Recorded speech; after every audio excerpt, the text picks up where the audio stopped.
Good afternoon. We're here today to give you an update as we get the latest data and information from the National Weather Service about Hurricane Milton. In the midst of what is to pass today, the 9th, a state of emergency has been issued for all of Chatham County this morning beginning at 8 a.m. This allows us to work across governmental lines and to support each other as we align things for the onslaught of whatever we will receive from Hurricane Milton. Aligned with the governor's state of emergency that was done on yesterday, on Tuesday, it activated the Chatham County Emergency Operations Plan, and it gave us the way that we were going to go about. We have been on Command Policy Group meetings this morning as we get updates. And one of the things I want to say just before I turn it over to Director Jones is when I was coming up, and in my high school days, college days, we used to do a dance called the wobble, all right? That's what we're doing with this storm. We're watching the wobble, okay, because it's wobbling, all right? It's not going in a direct line, but it wobbled, and late on yesterday, it kind of wobbled south, and so it moved south of Tampa, but that does not take us out of the woods. And so at this time, I'm going to call Director Jones, and he's going to give you the latest information we have from the National Weather Service. Director Jones. Thank you, Mr. Chairman.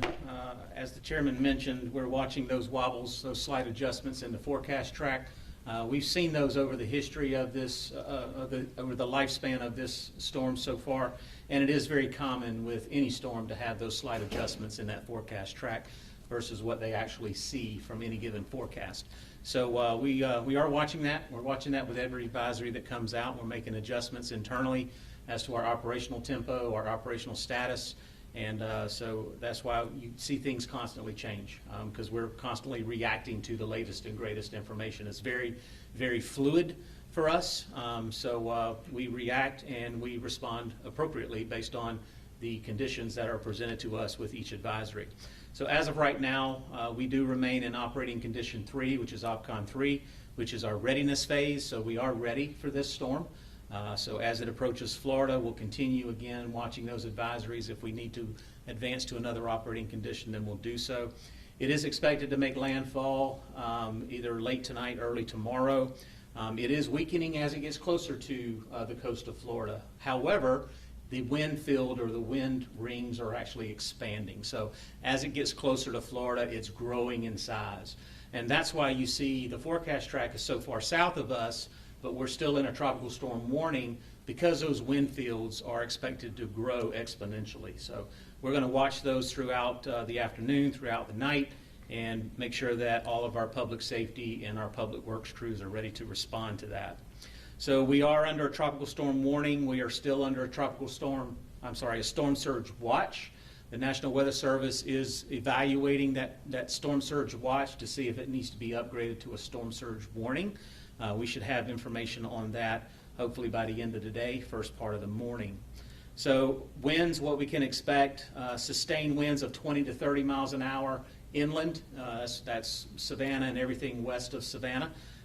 We could see gusts of 35 to 45 miles an hour inland. On the coast, which is everything from Savannah east, really the Truman east, we could see sustained winds of 30 to 40 miles an hour with gusts from 40 to 50 miles an hour. As I mentioned, there's a storm surge watch, could be upgraded to a storm surge warning, and we're looking at some coastal flooding that is associated with this storm. Most likely it will occur throughout the day on Thursday. It could potentially occur Friday as well. We are looking at a high tide tomorrow morning around 2 o'clock, or tomorrow afternoon around 2 p.m., and that'll be roughly about a 10.0 foot tide, which could cause significant flooding, coastal flooding, and it could create isolation issues going out to Tybee. That road could become impassable, and also the causeway going out to Burnside. That could become impassable as well. Additionally, the debris left over from Helene going out to Tybee, there's a lot of marsh rack that's along the side of the road. As the tide starts coming in, it could push that marsh rack even closer to the road. It could push it into the road. So public safety will have to keep evaluating that road going out to Tybee, especially for the marsh rack. If there's any dangerous conditions that they are witnessing, public safety that will then close the road at that particular time.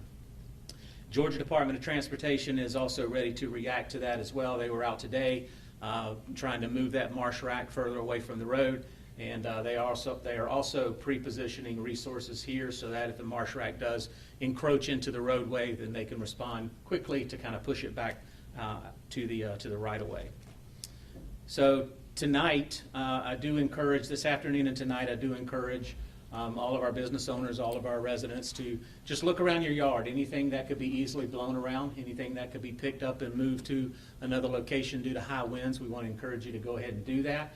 We understand there's still quite a bit of debris, not only on the side of the roads, but also in people's property that hasn't been cleaned up yet.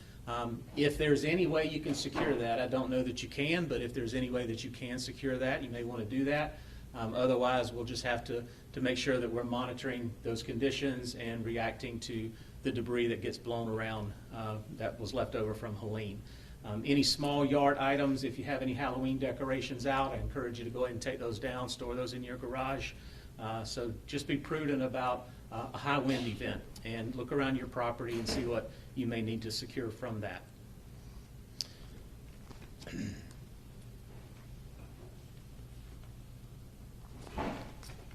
All right, so that's all of that I have right now. We do have some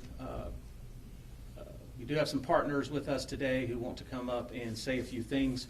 We have the City of Savannah, Tybee Island, Chatham Area Transit, and the Coastal Health District would like to say a few words, and we'll take those in that order. So, City of Savannah. Thank you. Good afternoon. Thank you, Dennis, Mr. Chairman. Thank you for your leadership, and to all of our partners here and our school board. We're in this together. This is a scary storm, and I realize how frustrating this must be for our residents. We just did this, and now we're back in this again. But then we look at our friends in Florida. Many of them are in Savannah. You can see a lot of Florida license plates, and I've interacted with many of them, and they don't know if they have a home to go back to. And then all of a sudden you're grateful for just things as they are. And so I just ask that we continue to take deep breaths, to be very, very patient. This is not an exact science, and I will tell you that not only our national partners, our state partners, and certainly our local partners are doing the best they can with the information that they have. And as the chairman said, the wobble is a song that moves around, and this storm continues to move around. Anticipation of this, and regardless of what we do in terms of our operations tomorrow, the Savannah City Council meeting has been pushed back to Friday. We recognize that government still has to go on, and we want to make sure people have proper notice, so we'll hold our workshop at 10 o'clock on Friday, and then have our regular meeting at 10:30 a.m. And of course, the meeting is at the Board of Education's Whitney Administrative Complex. We urge all residents to do your best again to prepare for possible impacts. We know that this might be largely a wind event, but then you're talking about a wind event in a place that's already been impacted by wind and rain. And so we know that branches that might have held up under regular circumstances might be easier to fall now. So make sure you're looking around, making sure, as Dennis said, tie down what needs to be tied down. I declared a state of emergency yesterday that allows our folks to move into an emergency response posture. And we want our folks to prepare the best they can for power outages, replenish emergency kits, and secure your property. 311 is still a number to call. And so we want you to call to report down trees. That helps us to respond quickly.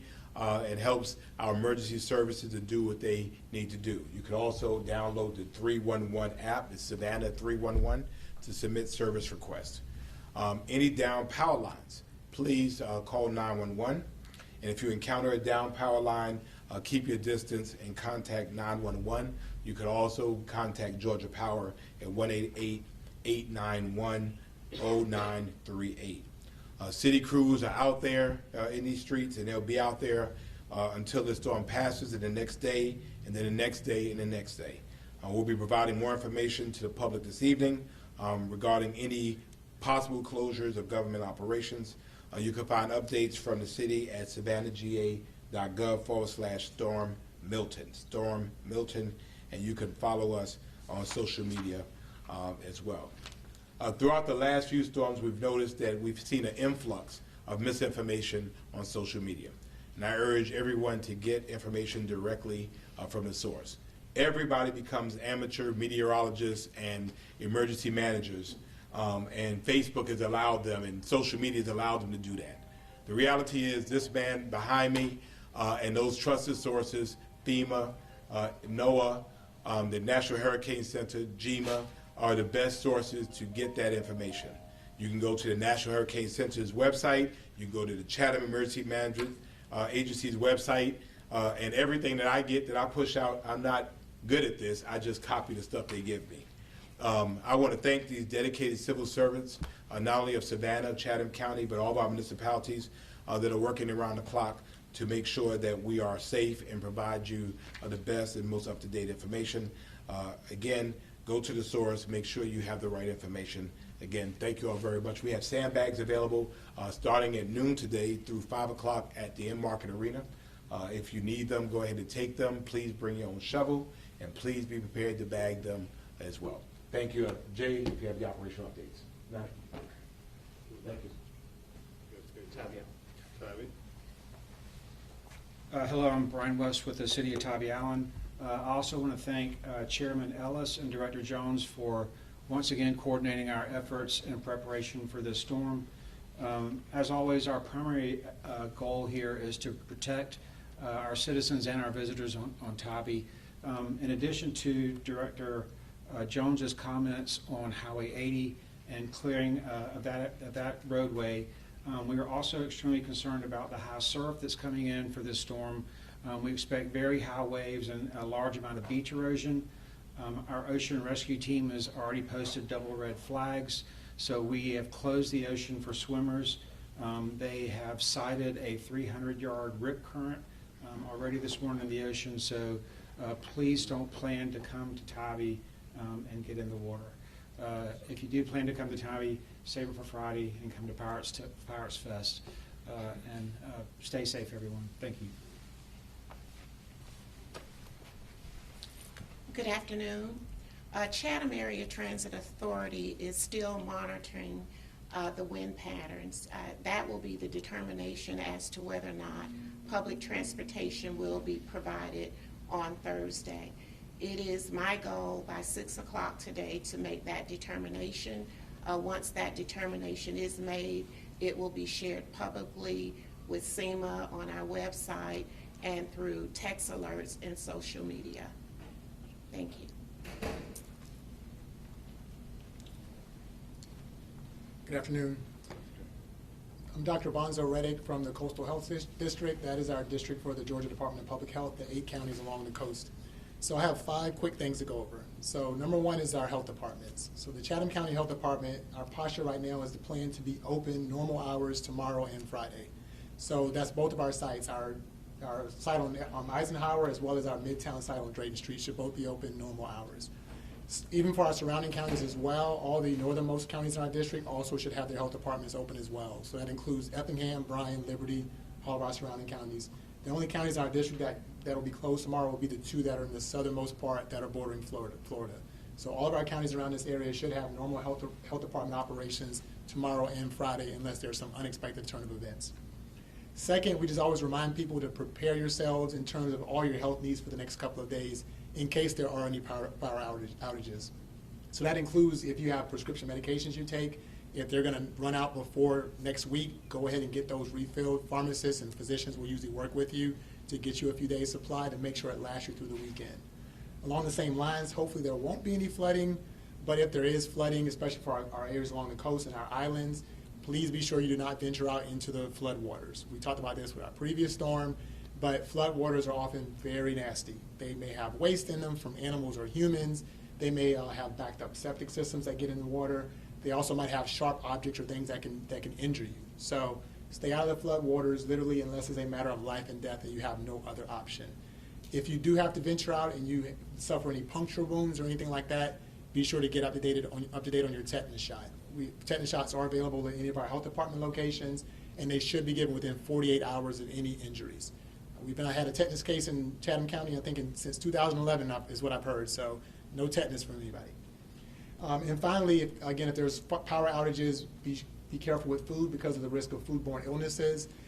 If you do lose power, food is good in a refrigerator for up to 4 hours as long as it's tightly sealed and cold, and good for a freezer anywhere from 24 to 48 hours. So in other words, if you lose power, if your freezer is half full, food's good for about 24 hours. If the freezer is full, it's actually good for up to 48 hours. So the main thing is keeping your food cold, and if it drops below a certain temperature, you have to get rid of it, unfortunately. And then last but not least, again, hopefully there won't be any power outages with this storm, but if there are, be very, very careful with generators. Generators can be, almost life-saving, but if you run a generator indoors, there's a high risk of getting carbon monoxide poisoning. Carbon monoxide poisoning doesn't have any symptoms early. It has symptoms when it's often too late. So things like getting headaches or feeling dizzy, you might feel those symptoms, but when that happens, sometimes there's actually permanent damage that's already happened. So the most important thing is preventing it from happening in the first place. You have to run a generator, make sure it's run outdoors, not inside, and also not inside your garage as well. It should really be 20 feet from your door. So if you have to run a generator, make sure it's outside, make sure the exhaust is facing away from your house. So away from your house, 20 feet, outside of the garage as well. So those are kind of the things to think about. And again, just take care of yourselves and take care of each other. And thank you for everybody who's here, but also all of you out in the community who are doing so much you can to keep us safe and to maintain the best health possible for the Coastal Health District. Thank you.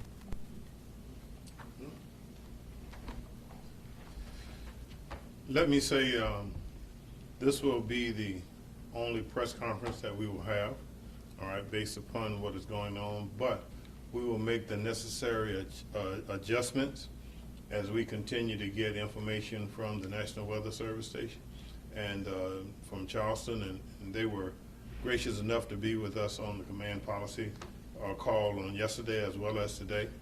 And so we make those determinations from that. The Coast Guard is there, GDOT is there, and as Director Jones says, when it comes to the bridges, all right, because we have high bridges coming out of, on President Street, coming out from the islands into the city, as well as Thunderbolt, as well as the Talmadge Bridge. The officers who are on duty will make those determinations. GDOT will make those determinations because they have a threshold that if the wind increases to a certain point, that may happen. Wind and some flooding is the major obstacle for us right now. What we want to make sure that everybody understands is on Sunday and Monday, I rode through all the islands that we have, and there's not a ton of debris. There are tons of debris still on the road, still in people's yard. And when the wind picks up and it gets 25, 35, 40 miles an hour, some of that may start to fly. And so we want people to be safe and be protected. And so that's why we wanted to make sure that we alert, especially our islanders, those who live on the islands, because we were not able, even though we have private organizations working with us to get rid of some of the debris, we were not able to get all of it off before the coming of this storm. And so this being a major wind maker for us, and probably rain, and there are some trees now, because there are yards and there are places that are saturated, and it doesn't take much for that tree to fall. So we do expect some power outage, but not major power outage, okay? Georgia Power has stationed, because they're still working now, that's probably why they're not here, they're still working down to firm up some of the damage that came from Helena, okay? And as they explained it to us in the command policy, some things they had to replace, some things they had to rebuild transformer-wise, and so that took time and that took extra resources. I happened to see a group of trucks from Tennessee, and then the next thing I saw was a group of trucks from Alabama, And I understand that we even have a group of linemen here from Canada who are helping us trying to get our power up and running. So if you experience power outage, all right, please, now that you have power, please put your power to your cell phone so you boost it all the way up to 100%, because we don't know exactly when, but we do know that we probably will suffer some power outages and things here, all right? And take this building we're in now. When Helena hit, there's some things that had to be done with the transformer before we could get power back in this building. So again, this is designed to alert you as to what we expect, and we base it upon the information that we get from our partners from the state. The governor will be here later on this afternoon, all right, and he will make some statements because he will be at the EOC Center, and he and Director Jones and those will do some things that he wants to do, but he will be here this afternoon. Any questions that anyone have, we can answer? Yes, Yeah, sir. Just for the people who did just get power back and all that, if they lose it, how can they feel confident that we want to help those down in Florida if they need it, but they're going to be able to rely that they'll be able to get their power back and all that? Yes, that's in fact, that's why, according to what Georgia Power told us, that's why they brought some partners from northern part of the country in here, and from areas that weren't affected. They're here, and they have a staging area, all right, outside of the cone of risk for Florida, and so they'll be moving back into Florida to get power and things back as soon as they get. And see, the thing is this storm is designed to, or is, I shouldn't say designed, it's set up so that it comes across Florida and then goes out into the Atlantic, okay? And we wanted to keep making that right turn and when it hits the Atlantic, and don't make a left turn, all right? So that's what we're working. So they have areas staged, and by the governor putting, in Florida and in Georgia, putting a state of emergency, so if we need to, we can have the governor call out the National Guard for assistance, all right? Because they're engineers in that area too, all right? Sure, go. Just anecdotally, trying to find a parking spot for this presser was really difficult. I mean, there are a lot of people who've come into the area. What are we doing to help them in the area as well as the people who are from Chatham County? Well, Mayor Johnson alluded to it. We have a whole lot of visitors here. In fact, I have a friend, I was talking to him on yesterday morning. He's down in Fort Myers, and his first thought yesterday was to ride it out. But he's here now in Chatham County, because I told him it's not no time to be riding nothing out. It's time to get out the way, all right? Houses and property could be replaced, but lives can't be replaced. So we do have influx of visitors here, all right, with Florida tags. The security even told me when I came in that they had to remind them, have to read the sign. It's not for you, it's for the chairman to park. So yeah, parking is gonna be a problem. But we enjoy those visitors coming, all right? It gives us the time to help them in their time of need. And sorry, just to follow up to your presser from last week, there's been a lot of stuff online, people applying for FEMA services, getting denied, all that. Remember you talking about setting up a location where people could go to get help Right. with that sort of thing? Do you have a time frame and a location of that? No, Mayor Johnson and I were on the White House briefing about FEMA on yesterday. All right, they have not given us the time nor the designation, but the FEMA team will be here, and we have to remember now they're working from just outside of Virginia, North Carolina, this way. Okay, and so they are dispatching the FEMA team that's going to help folks. But if you could go on to the 1-800 number, and I'll have Director Jones give you that number again, all right, for FEMA, or either go to the FEMA website. You can start your application process, all right, so that when the team gets here, and my understanding of what the team's going to do when they get here is they're going to look at applications and go door to door, all right? And so it behooves everyone, and I'll say, as my father used to say when I was coming up, if your name is not in the hat, it can't be pulled out. So I advise everybody to fill out that application, whether you do it online or whether you do it over the phone, all right? And if you call the phone line now, you got to know you're gonna have a waiting period because it's crowded, okay? Because it's just not Chatham County, it's just not Georgia, but it's South Carolina and North Carolina and Florida as well, who's on those FEMA lines. But I was glad that they assured us yesterday, as we talked to the White House, that FEMA funds are not running out, okay? Those funds have been allocated. They're talking about future funds, and my understanding is that they're debating now whether to call Congress back into session or not into session to even boost the FEMA even better, because I don't know that this is the last storm of the season, right? So they don't know just what, but we do know there is a need. So FEMA's working with that. Anything anybody want to say on that? Okay. All right. Any other questions?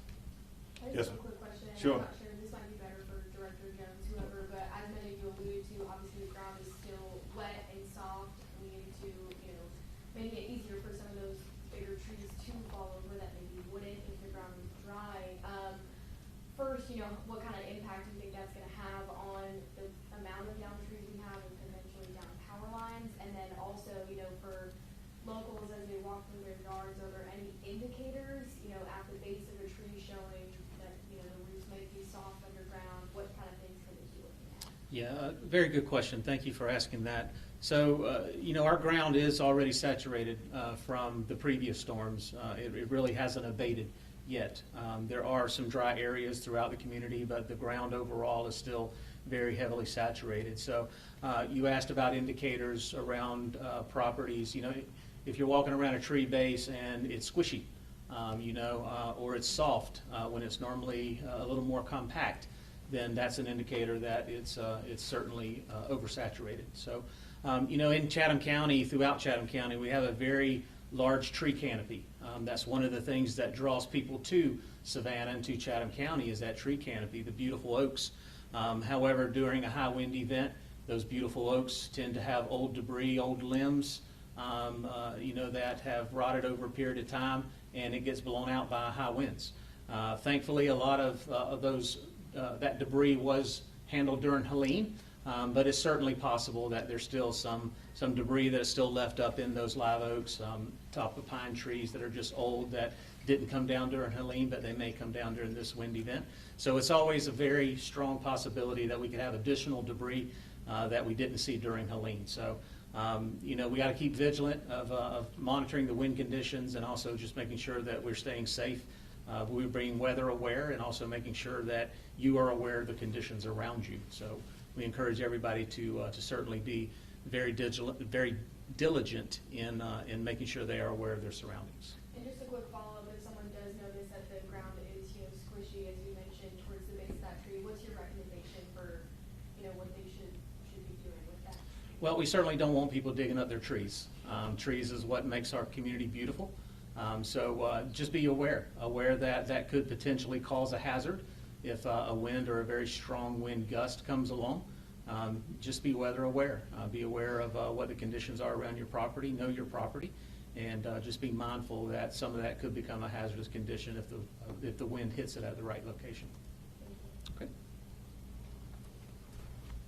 The majority of what I understand about this storm is going to come in the wee early hours of the morning, okay, while most of us are asleep. So that's why I hope that everyone will get prepared, all right, as we move through Wednesday into Thursday, okay, and 3 or 4 o'clock in the morning, you're not sitting up watching a tree, all right. I know I'm not, but if you make sure that the things around you, your trash cans, anything that can be pushed by the wind, all right, and those things can easily become projectiles. All right, I was talking to my daughter, and they found their trash can not only down the street but around the corner.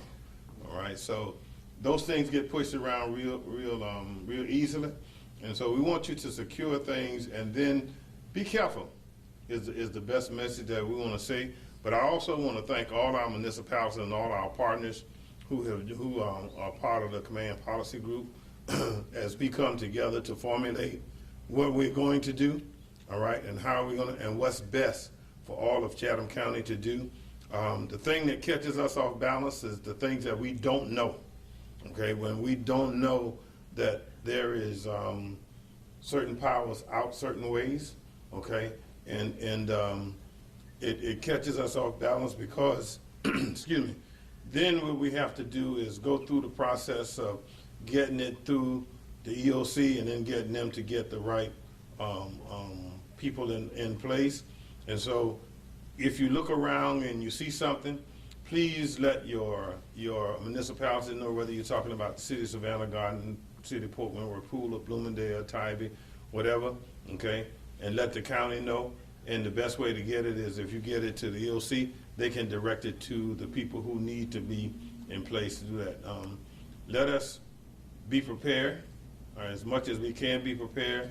And I'm like Director Jones, as I rode through Sunday and Monday, I don't know that we can secure all of the debris that's on the side of the roads. You know, when I rode down Cromwell Road and Wilmington Island Road, and I went out to Burnside Island, and I went out to Tybee and see all of the debris that's on the side.